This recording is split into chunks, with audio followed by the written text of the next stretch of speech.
você com a paz do nosso Senhor Jesus Cristo. Em especial aos aniversariantes da semana. Deus abençoe a todos vocês. Estamos tratando neste período sobre o crescimento. Confesso que essa semana foi uma semana que me trouxe um pouco de amargura no coração. Porque quando você fala sobre crescimento, você tem que medir. Você tem que medir o que é que você está fazendo, o que você não está fazendo. E esses últimos 3 dias em especial, eu me preocupei com: será que eu estou dentro do padrão do Senhor?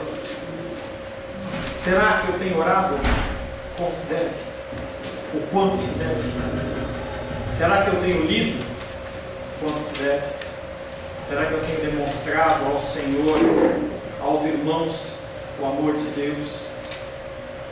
Será que eu tenho, como pastor, tenho executado a minha função como Ele quer? Porque você tem que entender que na vida cristã, há 2 limites: você não fazer nada e você fazer demais. Tanto um como o outro está errado. E eu atendo pelo menos um pastor ou 2 pastores que tem problema de ativismo religioso, em que é uma pessoa que ele acorda de madrugada e ele atende, visita e faz. E aí, quando você começa a ver a motivação, analisando com a pessoa a motivação, na verdade a pessoa está fazendo no sentido de querer de alguma maneira pagar pelo sacrifício de Cristo na cruz. E nós chegamos a essa conclusão e realmente é bem triste, bem chocante, porque nós tentamos acrescentar algo ao sacrifício de Cristo e isso não é permitido, isso não é possível. Quando nós vemos os adventistas, e não há julgamento sobre eles, entenda que não há problema em você adorar o Senhor no sábado. Não há problema em você adorar o Senhor na terça, na quarta, na quinta, na sexta, o que seja. Mas a partir do momento em que você traz algo a mais, então para você ser salvo, você precisa fazer também mais isso. Então algo está errado. Algum pensamento, alguma ideia está errada. E tanto você fazer a mais como fazer a menos está errado. E esse trabalhar que nós estamos começamos na semana passada, retrasada, sobre o crescimento, ele tem que levar você a pensar sobre isso. Há pessoas da idade mais tenra até a mais idosa na nossa igreja. E independente disso, você tem que medir o seu crescimento, você tem que ver como que você está andando. Haverá um dia em que nós vamos dar conta disso. E às vezes as atribuições do dia a dia, elas nos remetem a preocupações que não são tão importantes e que naquele dia pode dar um resultado amargo. Eu me preocupei, estou me preocupando bastante. Hoje pela manhã me preocupei bastante comigo, querendo questionar para o Senhor: há algo mais a fazer? Há algo a deixar de fazer? São questionamentos que têm que fazer parte da sua vida.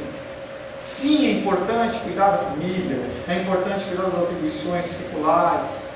Pessoas que estão estudando têm que estudar, pessoas que estão com a família têm que ajudar a família. Sim, tudo isso é importante, mas entenda que não é o mais importante. Nós temos que olhar para o que nós temos feito de cristianismo, como tem sido o nosso cristianismo. Estamos tratando, dentro do tema santidade, sobre crescimento. Após nós tratarmos sobre o preço que tem no nosso cristianismo, nós começamos a falar sobre o crescimento. Na semana passada nós falamos sobre 2 Pedro 3, 17 e 18, em que ele fala: cresça na graça e no conhecimento do Senhor. É um mandamento, é uma ordenança. Você vem como está ao Senhor, mas você tem que começar a crescer. Você tem que começar a ouvir as palavras e elas têm que fazer algum efeito na sua vida. Tem que gerar alguma transformação em você, no seu falar, no seu ouvir. É claro que a gente, quando olha para nós mesmos, nós não conseguimos ver que está tudo bem, está tudo certo. Semana passada ele me perguntou: mas o domínio próprio, isso? Sim, nós temos fraquezas. Em certos momentos nós conseguimos olhar para algumas características nossas e nós vemos que nós estamos melhor. Em outras nós não estamos tão bem assim. Mas você tem que conseguir olhar em você tem que conseguir olhar no teu espelho espiritual e ver: eu estou crescendo. Aquilo que eu fazia eu não faço mais. Aquilo que era um proceder comum para mim hoje já me traz repúdio, mesmo que às vezes eu ainda tropece. E aí nós levantamos algumas perguntas, entre elas uma pergunta importante: estamos avançando em nossa religião cristã? Eu estou crescendo? Eu estou realmente aprendendo mais? Eu consigo entender mais? A minha posicionamento, a minha presença na igreja está trazendo para mim algum aquecimento, algum acréscimo no meu cristianismo? Nós lemos 1 Coríntios 2,14, que diz: ora, o homem natural não aceita as coisas do Espírito de Deus, porque eles são loucura. Querer uma pessoa natural, uma pessoa que não é nascida de novo, entenda isso que nós estamos falando, é impossível. É impossível. Se você não tem afeto para o crescimento espiritual, se preocupe. Busque algum tipo de aconselhamento, busque algum tipo de comunhão com o Senhor, para que você venha entender que isso é essencial.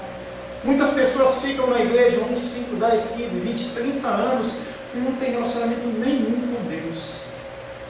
Já falei algumas vezes, até uns 10 anos atrás, quando eu olhava assim nos censos do IBGE, havia os cristãos praticantes e os não praticantes, mas eram em relação a católicos. Hoje a gente vê muitos evangélicos não praticantes. Dentro da oração que a Rosângela fez, foi exatamente isso. As pessoas elas não estão mais ouvindo o Evangelho. E não fazem questão de ouvir. Não fazem questão de ouvir. As pessoas elas estão cada vez mais se acomodando no seu próprio ser. Acompanhei algumas notícias de carnaval, vi algumas imagens bem tristes de jovens, né, da faixa etária de 20, 22 anos, 23 anos, trocando de beijo, um beijava um, e beijava dois, beijava um tempo, e 3, e 4, aquela bagunça. E aí quando foi ontem, eu estava vendo um vídeo, aparecia não casais se beijando, mas aí aparecia homens se beijando. E aparentemente era uma pessoa cristã que estava postando aquilo, e ele falou assim, fez uma piadinha escrevendo assim: pelo menos daqui a 9 meses não vai haver uma criança. E aí a pessoa ela se acomoda com uma situação que é uma aberração. Será que nós estamos ficando com nossos corações mais duros? Nós estamos aceitando coisas que não deveriam ser aceitas? E não pensa no âmbito externo, pensa na sua vida. Pensa na sua vida. Se aproxima o dia em que a realidade do nosso cristianismo ela será testada. E aí nós colocamos 3 posições que nós temos que ver em relação ao crescimento. Primeiro, existe algo chamado crescimento na graça? Segundo, como nós podemos medir, como nós podemos detectar? Na quarta-feira o Sebastião estava dando a palavra e ele falou assim que tem lá no São Paulo o impostômetro. Será que você consegue detectar na tua vida um pecadômetro ou alguma coisa desse tipo que meça se você está avançando ou não? E terceiro, como que você pode crescer? Ainda na semana passada nós falamos da realidade do crescimento religioso, em que uma coisa que não é crescer na graça é você conseguir mais coisas de Deus. Eu faço isso para conseguir tal coisa, eu faço um jejum para eu passar no concurso, eu faço um tempo, uma campanha de oração porque eu quero comprar uma Brastemp, que eu estou colocando elementos naturais realmente para ser mais chocante. Entenda que o crente também não pode ser mais justificado, não tem como. O serviço, a ação da justificação no cristão, ela vem de Deus, a partir do sacrifício de Cristo na cruz. Não tem como você ser mais justificado. Tanto a pessoa que acabou de se converter e foi justificada, como o cristão de 30 anos, piedoso, ele não pode ser mais justificado. Quando falamos em crescer na graça, o que é isso? E aí nós finalizamos a aula da semana passada, lendo Gálatas 5, 22 e 23, que eu quero convidar você a abrir de novo. Gálatas 5, versos 22 e 23.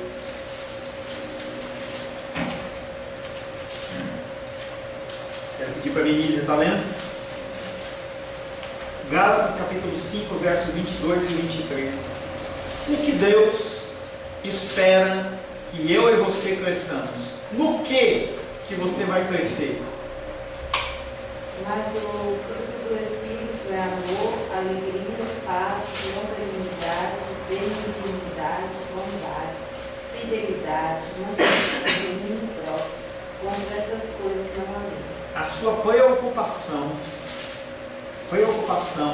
para você medir o seu crescimento, como crescer, no que crescer, Gálatas 5, 22 a 23. Que reflete o Sermão do Monte, que é o que Cristo traz como ensinamento de todo cristão. Quando você olha o Sermão do Monte, nós já trabalhamos aqui na igreja o Sermão do Monte, ele vem falando como que o cristão tem que agir, como ele tem que proceder, começando lá pela primeira bem-aventurança até a última, e é uma escada em que você vai estabelecendo um crescimento na sua vida espiritual. Mas esse crescimento espiritual tem um objetivo, um foco: manifestar o amor de Deus a outras pessoas. Amor para os outros, alegria para os outros, paz para os outros, e assim vai.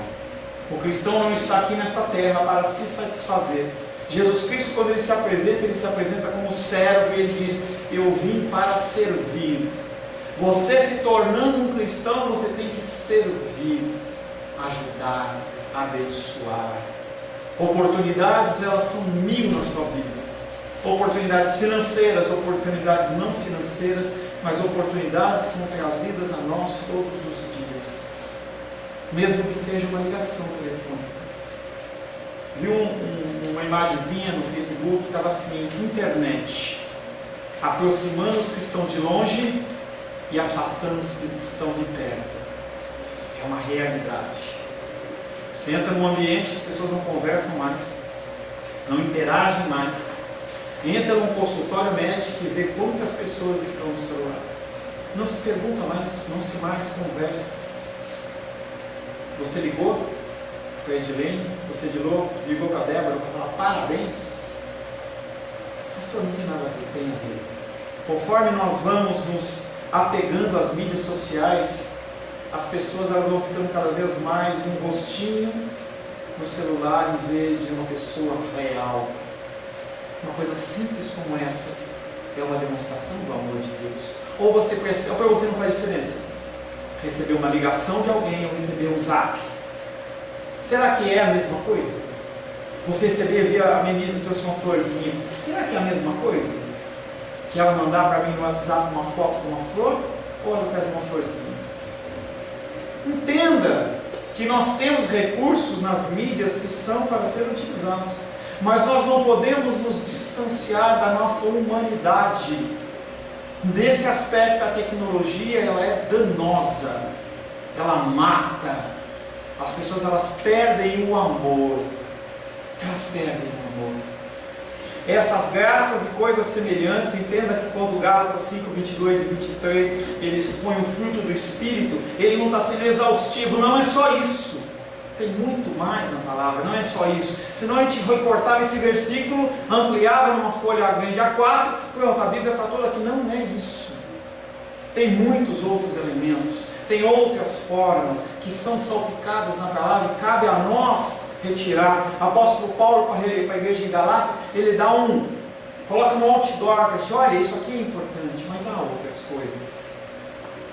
Essas coisas semelhantes podem ser pequenas ou grandes, fracas ou fortes, débeis ou vigorosas, podendo variar enormemente uma mesma pessoa em diferentes períodos de uma vida. Quando você está bem, algumas coisas estão em cima. Quando acontece um revés na sua vida, muitas vezes isso abaixa. Quando fala em um homem que está crescendo na graça, dou a entender meramente que o seu senso de pecado se está aprofundando, e a sua fé está crescendo, e a sua esperança está cada vez mais esclarecida, e o seu amor está se ampliando, a sua mentalidade espiritual está se tornando cada vez mais marcante. São coisas que você começa a observar. Por alguns anos, mais a Rosângela que eu, nós tivemos uma gráfica em São Paulo. Antes de eu vir aqui para o ministério, nós tínhamos uma gráfica. E uma coisa que eu aprendi dentro do ambiente gráfico é encontrar falhas em textos. Você me dá um texto para eu ler e eu bato o olho, entendeu? Parece que as letras elas pulam assim, sabe? Parece que elas estão em alto relevo. É natural, é uma coisa que eu comecei a identificar. Então eu faço algumas revisões de texto e quando eu olho eu falo: meu, está aqui, está faltando espaço, não precisa do Word, está faltando isso, está faltando aquilo. Nós temos que desenvolver isso na nossa vida espiritual, não para o outro. Para o outro a gente já aponta demais, mas para nós. Nós temos que desenvolver isso em nós. Nós temos que ouvir o que nós falamos, o tom de voz que nós usamos. Nós temos que olhar no que nós estamos usando o nosso tempo. E não tem que outra pessoa falar. Nós temos que observar em nós mesmos. Tal cristão vai se sentindo mais poderosamente, mais poderoso no poder da piedade em seu próprio coração. Ele manifesta mais deste amor em sua vida diária.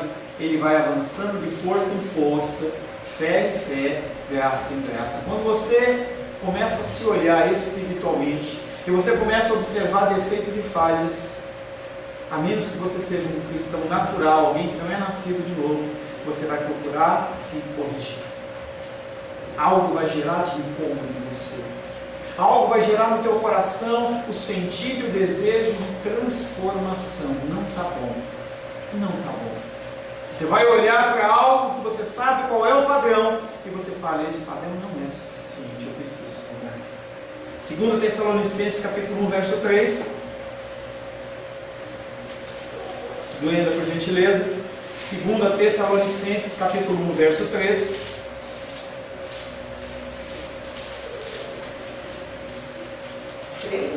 1, 3. 2 Tessalonicenses 3. 1, verso 3. Irmãos,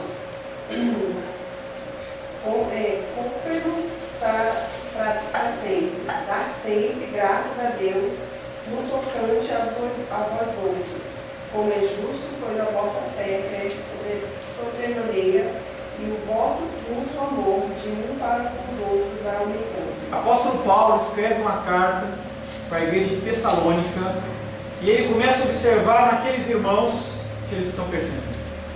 É algo natural. Quando você começa a buscar crescimento na sua vida, a primeira coisa, a primeira pessoa que vai ver são os outros. É interessante. Quando você quer buscar crescimento, você tem que olhar para si. Mas quem vê o crescimento são os outros. A pessoa ela vai ver que você está mais mansa, vai ver que você está mais amorosa, que você está mais carinhosa, mais solícita, mais manifestante dentro do fruto do Espírito. O apóstolo Paulo ele olha para aquela igreja de Tessalônica e diz: irmãos, cumpre-nos dar graça, sempre graças a Deus. O que ele está falando assim? Eu sou obrigado a glorificar a Deus no tocante a vós outros, como é justo, pois eu observo que a fé de vocês cresce, e não cresce pouco, cresce sobremaneira, ou seja, numa medida a mais do que o esperado, e o vosso mútuo amor de uns para com os outros vai se aumentando. E a característica que o apóstolo Paulo identifica nessa igreja de Tessalônica é que a característica que mais cresce é o amor. Ele está vendo isso. Essa fé cresce não porque aquelas pessoas iam para o monte, e orar no monte é muito gostoso. Ele não está reconhecendo a fé daquelas pessoas porque elas jejuam muito. E jejum é algo bíblico. Mas ele vê que o jejum ou oração em qualquer lugar, inclusive no monte, elas são coisas que têm que culminar em amor, culminar em fruto do Espírito. O apóstolo Paulo olha para aquilo e fala assim: eu estou vendo. 1 Tessalonicenses capítulo 4, verso 9 e 10, Edilene, por gentileza. 1 Tessalonicenses capítulo 4, verso 9 e 10. Primeira, né? Sim. 9 e 10. No tocante ao amor fraternal, não há necessidade de que eu vos escreva, porquanto vós mesmos estáis por Deus instruídos que deveis amar uns aos outros. E, na verdade, estáis praticando isso mesmo para com todos os irmãos em toda a Macedônia. Contudo, vos exortamos, irmãos, a progredirdes cada vez mais. Pedagogicamente, didaticamente, eu deveria ter invertido. Tá? Primeiro falar do 1 Tessalonicenses e depois da segunda. Porque o que acontece é que você observa que não havia internet, não havia sistema de correios, SEDEX. Então uma carta para chegar no lugar ela demorava meses. Então essa primeira carta de apóstolo Paulo à igreja de Tessalônica, ele está identificando novamente esse amor, primeiramente esse amor. E ele fala: não há necessidade de que eu fale da minha carta sobre amor, porque vocês já praticam amor. Eu já observo isso. Eu observo que vocês inclusive estão fazendo isso com os irmãos da Macedônia, com outros grupos, com outras pessoas. E aí ele finaliza falando assim: contudo, continua crescendo, não abandona. Porque o que muitas vezes acontece dentro do crescimento cristão é: eu estou crescendo em amor, aí eu vejo a Glenda agindo não com tanto amor, aí eu falo: bom, eu estou melhor que ela, então tá bom assim. E aí nós estabelecemos padrões humanos entre nós mesmos e nós estancamos o nosso crescimento. Isso é perigoso. Igrejas fazem isso, pessoas fazem isso, porque nós queremos estabelecer comparação.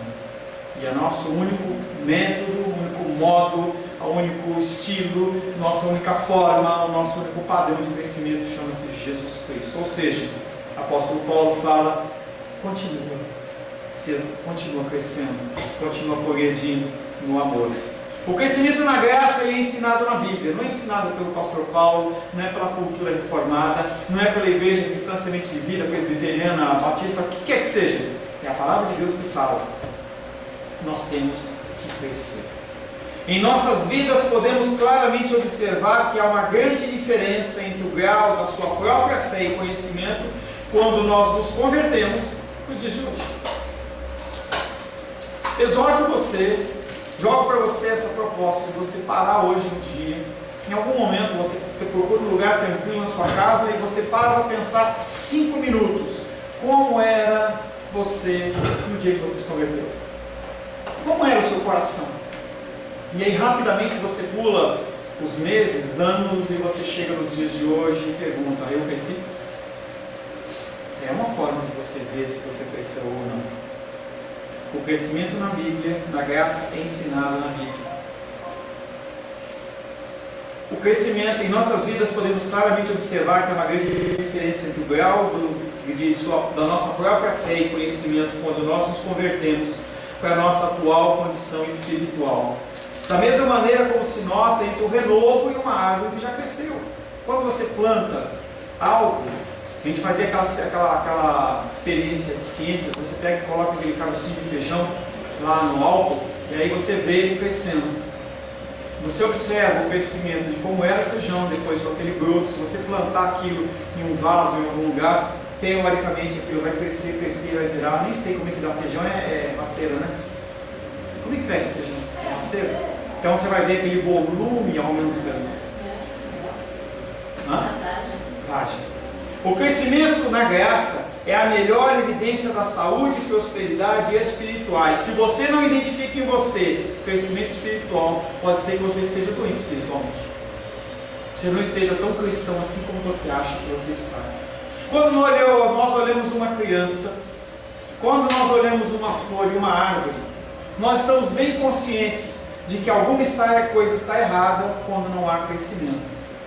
E aí você olha para uma criança, já dei esse exemplo, já falei até do Zico, aquele jogador do Flamengo antigo, em que ele, quando começou ao crescimento dele, a família dele verificou que ele não estava crescendo como deveria, levou para o médico para fazer uma série de exames. Também na época deu o exemplo da Luísa, em que a gente viu ela crescendo, e nós fomos fazer alguns exames para ver se ela estava crescendo numa medida correta.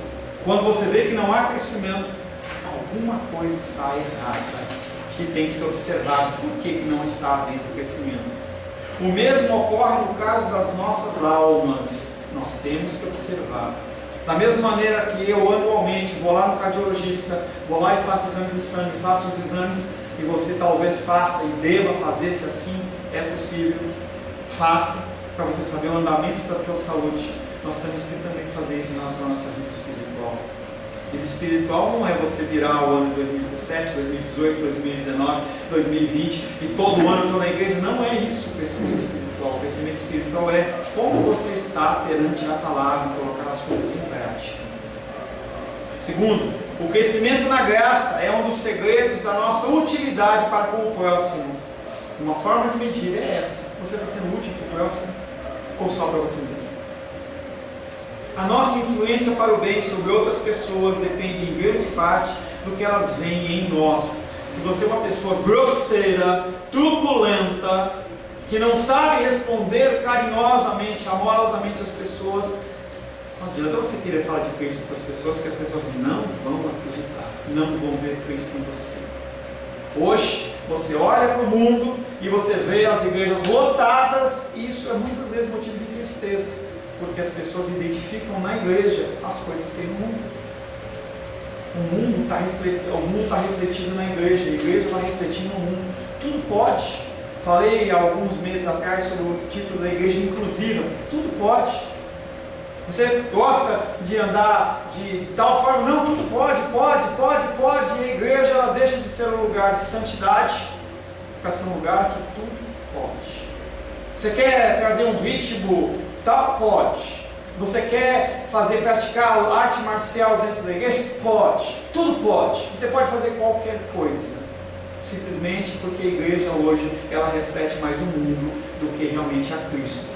O crente que para e que, segundo todas as aparências, continua sendo sempre o mesmo homem, com as mesmas falhas, mesmas fraquezas, mesmos pecados, não pode ser uma boa influência.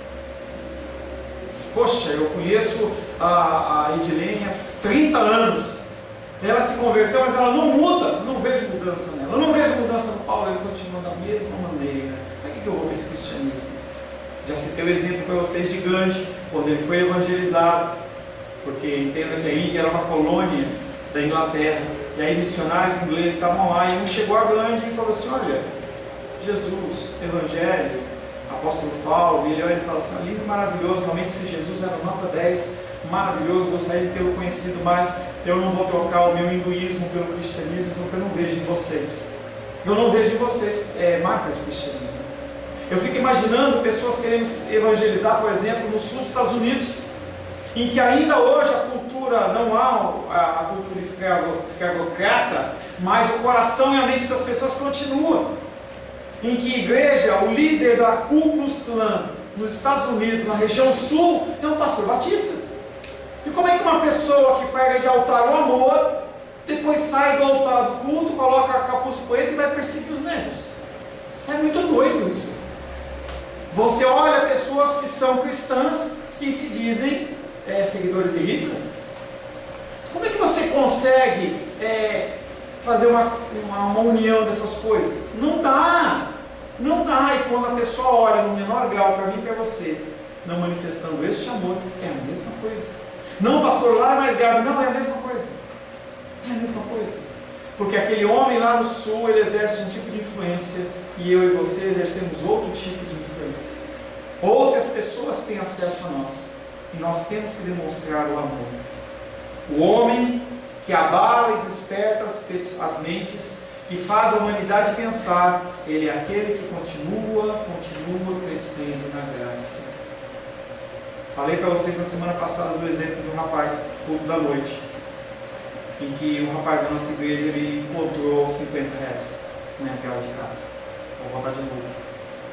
E aí quando ele abriu o portão, ele morava numa casona daquelas lá que eles alugam, casa enorme, tipo meio condomínio assim, e aí ele achou mais 200. Pegou os 250 reais. O que você faria com 250 reais? O que acharam é roubar. E aí ele foi procurar, procurou, até que achou a mulher. E as pessoas olhavam e falaram assim: o que é que você está fazendo? Que coisa doida, isso não existe. Será que o evangelho que soa sair da boca daquele rapaz vai soar como mais verdadeiro ou menos verdadeiro? Há uns 4 anos atrás, tivemos um exemplo diferente, em que uma pessoa veio testemunhar que ela tinha sido extremamente abençoada. Pastor, posso dar o testemunho? Eu falei: pode. Aí ele veio dar o testemunho, não foi aqui não, a gente era na igreja antiga ainda, no espaço antigo. Ele olhou e falou assim: fui extremamente abençoado, eu precisava de um dinheiro, e você não sabe, pastor, Deus tirou do ímpio e deu para o pobre.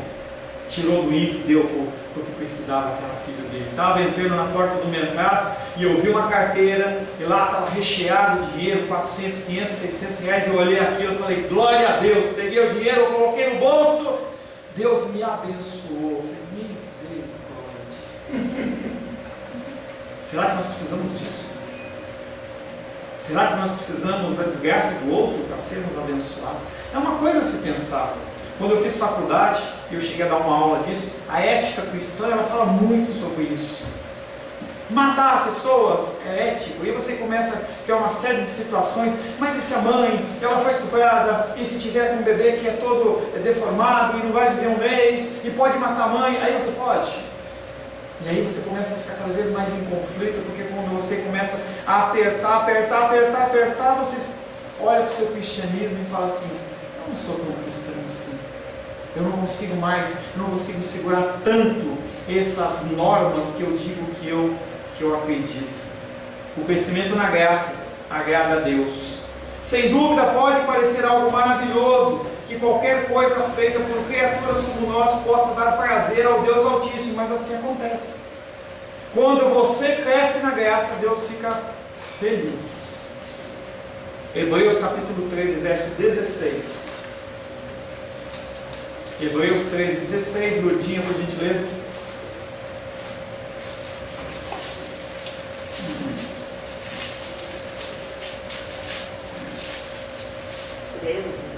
Hebreus capítulo 13, verso 16.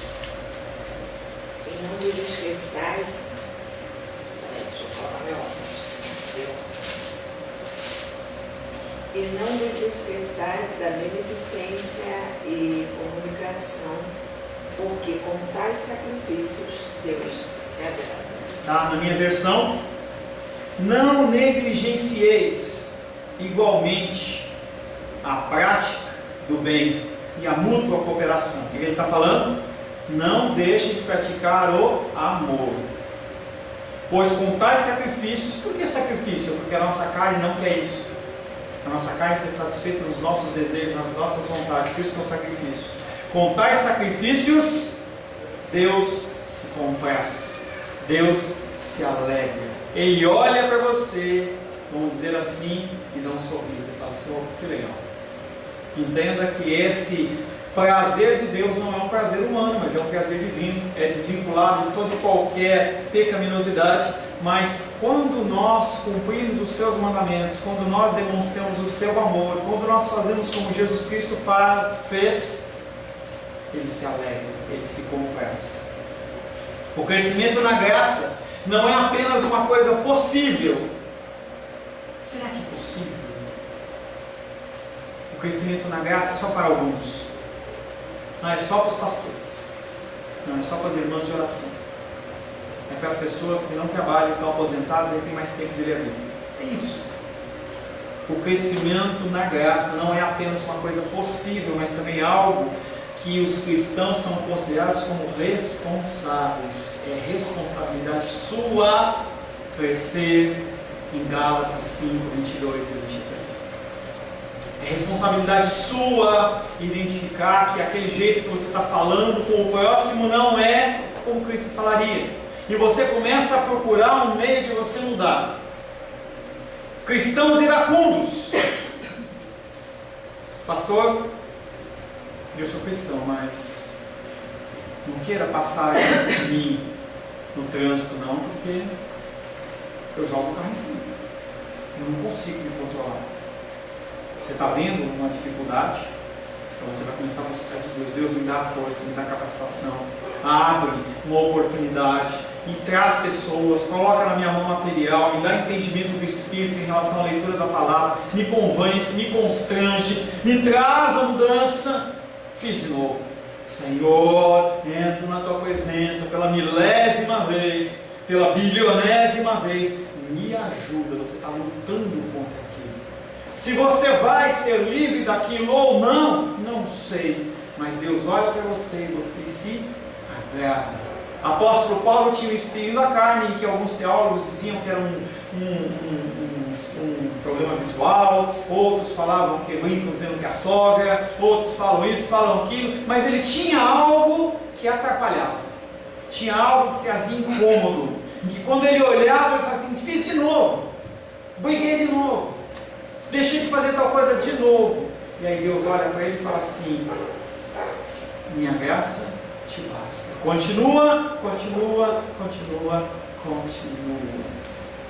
O crescimento na graça não é apenas uma coisa possível, mas também algo pelo qual os crentes são responsáveis. Você não vai poder chegar e falar assim: olha, Deus, a culpa é do pastor Paulo porque ele ensinou tal ensinamento errado e por causa disso eu fui. Não adianta você querer jogar a culpa em mim. Eu vou ter minha parcela de julgamento, mas a responsabilidade é sua. A responsabilidade é sua. E aí eu não acabei de ler aquele textinho daquele pastor que mandou aqui, das dificuldades, e ele fala: se você está numa igreja bíblica, permaneça com esse. Se está te incomodando, mude e transforme. Se você está num lugar em que a palavra não é pregada, cai fora. Cai fora. Quantas pessoas eu aconselho e falo assim: olha, eu não vou dizer para você que você tem que fazer isso ou fazer aquilo, mas eu digo para você que a situação é essa, que você tem a opção A e a opção B só. Se você decidir permanecer nessa igreja que fala o que fala, que prega o que prega, o que vai acontecer é: número 1, Deus mandou e você tem que segurar a onda ali para você ser luz naquele lugar. Número 2, você vai morrer. Eu quero ficar, você vai morrer. Muitas pessoas passam por isso. Tem uma família que eu acompanho com uma dificuldade séria na igreja, e eu falo para eles assim: procura uma outra igreja, procura outro lugar. Foram buscar uma semana passada essa campanha da igreja, mas o pastor só fala de dinheiro. Eu falei: procura outra, procura outra. Vai em algum lugar em que você possa ouvir, ser confrontado. Essa semana uma pessoa mandou uma mensagem no WhatsApp e falou assim: pastor, é chocante, mas é motivador. Atrapalha, me dói, mas eu tenho que continuar caminhando. É isso, o cristianismo é isso. O crente dispõe de um novo princípio operando em seu homem interior, e um dos seus deveres solenes é não abafar esse princípio, negligenciar o crescimento espiritual, furta seus privilégios, entristece o Espírito Santo. E a palavra de Deus diz: não entristeçais o Espírito Santo de Deus. Como é que você entristece ele? Quando ele fala com você para você mudar e você continua do mesmo jeito. Nós, como pais, avós, tios, amigos, quando nós damos um conselho para uma pessoa, a gente sabe que é o certo e a pessoa faz errado, que tristeza. Olha lá, o cara bateu na vontade. Eu falo isso para os aconselhados: assim, olha, o que a gente pode fazer depois é voltar a recolher novamente os pedaços, porque você está andando no caminho errado. Estou aconselhando uma família em que a esposa decidiu tomar uma medida por conta. Aí ela mandou uma mensagem para mim: eu acho que meu casamento acabou. Você tomou uma decisão que você quis.